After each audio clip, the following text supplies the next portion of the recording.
дилшод Назаров, гурзандози маъруфи тоҷик, дар ҳоли ҳозир танҳо варзишгари тоҷик аст ки ба бозиҳои тобистонаи олимпии соли 2016 дар рио де жанейрои бразилия роҳхат гирифтааст.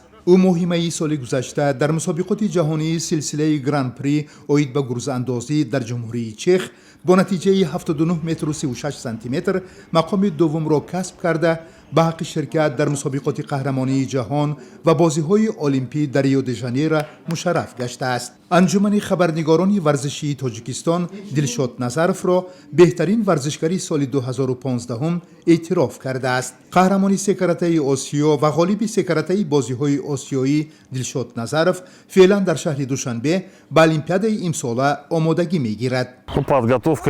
омодагӣ ба бозиҳои олимпии рио де жанейро муташаккилона ҷараён дорад, зеро то бозиҳо моҳҳои ба шумор мондааст. бинобар ин тамоми қувва ва фикри ман ба олимпиада равона шудааст. аввалин ҷамъомади таълимиву тамриниро дар доираи омодагиҳо ба бозиҳои олимпии рио де жанейро ман дар Тошканд анҷом додам. дар мавсими варзишии соли гузашта дар байни варзишгарони тоҷик танҳо ба Дилшод Назаров муяссар шуд ки дар мусобиқоти қаҳрамонии ҷаҳон оид ба навъҳои олимпии варзиш медал ба даст биёрад. чемпионати ҷаҳон дар чин барои ман аз ҳама мусобиқоти асосӣ ва хотирмони соли гузашта буд. ман барои аввалин бор ба пояи фахрии мусобиқоти қаҳрамонии ҷаҳон баромада бо медал сарфароз гаштам. ин ҷоиза пеш аз олимпиада бароям хеле гарон аст. он ба ман умед мебахшад ки дар бозиҳои олимпӣ низ соҳиби медал шавам. Дилшод Назаров ба ҷуз варзишгари ҳирфаӣ инчунин муовини раиси кумитаи ҷавонон варзиш ва сайёҳии Тоҷикистон ва раиси федератсияи варзиши сабуки кишвар мебошад. ба ҳайси яке аз роҳбарони соҳаи варзиш ба омодагии варзишгарони тоҷик ҷиҳати ба даст овардани роҳхатҳо ба олимпиадаи рио де жанейро масъул аст. Я по-другому на это смотрю, на всякие проблемы в спорте, потому что я сам... ман ба варзиш аз нигоҳи дигар назар мекунам.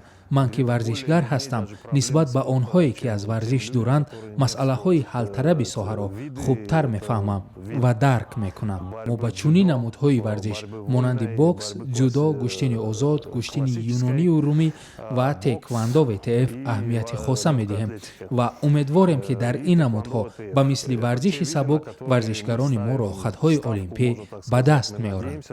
Эти виды спорта нам дадут лицензию для участия в Олимпийских играх.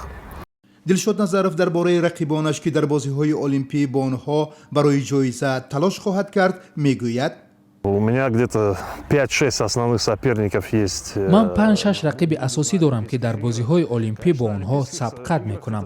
онҳо варзишгарони Лаҳистон, Маҷористон, Русия ва Миср мебошанд ки дар тӯли солҳои ахир мунтазам натиҷаҳои баланд нишон медиҳанд. Спортсмены, которые стабильно уже в течение многих лет показывают высокие результаты.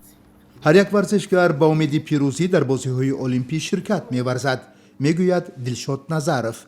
Ну, любой, наверное, спортсмен перед собой... аз ҳама мақсади олӣ дар олимпиада ин ба даст овардани медал мебошад. бинобар ин мо умед мебандем, омодагӣ мегирем, вале чунон ки мегӯянд ҳамаш ба хости худост. агар ҳама чиз хуб анҷом ёбад, медал ҳам мешавад. Говорят, если все будет нормально, то будет и медаль.